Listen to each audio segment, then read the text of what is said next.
Well, if you look underneath the surface of the Facebook files, where there are all these stories about, Instagram and going after younger kids, Facebook needing to sort of revitalize its user base, what you find is a business story that is pretty challenging for Facebook. They're losing younger users fast.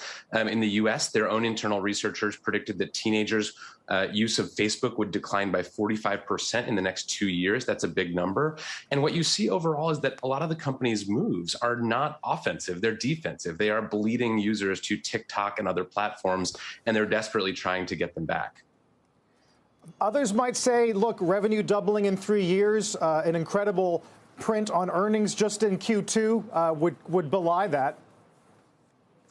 Yeah, they're still making plenty of money and they're still growing around the world, but there is a real sense of desperation at the company, especially among executives who see the cultural influence declining, which is usually a leading indicator of where ad money and earnings are going to go.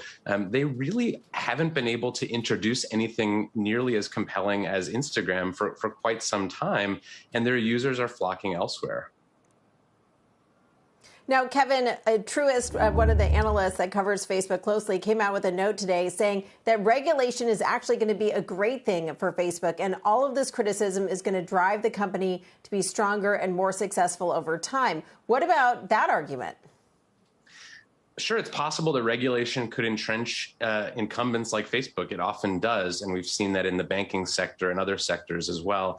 But I think the thing that is really bothering people at Facebook right now is that they don't feel like they have any wind in their sails. People are leaving. A lot of top executives have left in the past couple of months. Their recruiters are having a hard time getting called back. It's just not a very popular place to be right now. And so I think that is actually worrying executives there more than the actual financials right now.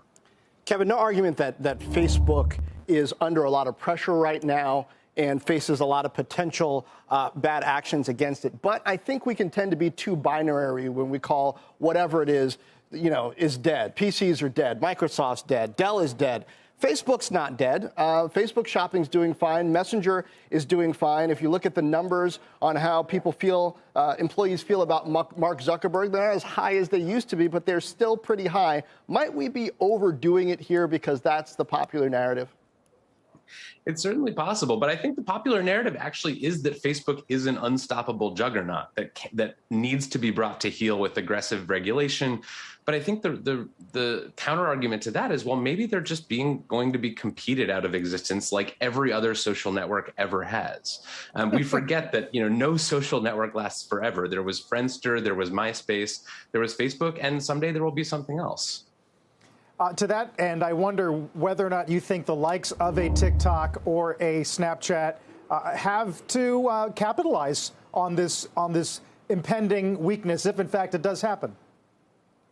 Yeah, I think there's a strong case to be made that TikTok, is eating Instagram's lunch right now. There was some data in the Facebook files that suggested that users, especially younger users, are spending way more time on TikTok than they are on Instagram and posting way more original content. So that's definitely a challenge for them. And I think the other challenge is that historically, the way that Facebook has reversed slides in usage is by acquiring its way out. It has acquired Instagram. It has acquired other fledgling apps that are popular with young people. And I just don't think today's regulatory environment is going to be one where they can acquire another popular social network. I don't think regulators are going to let them do it.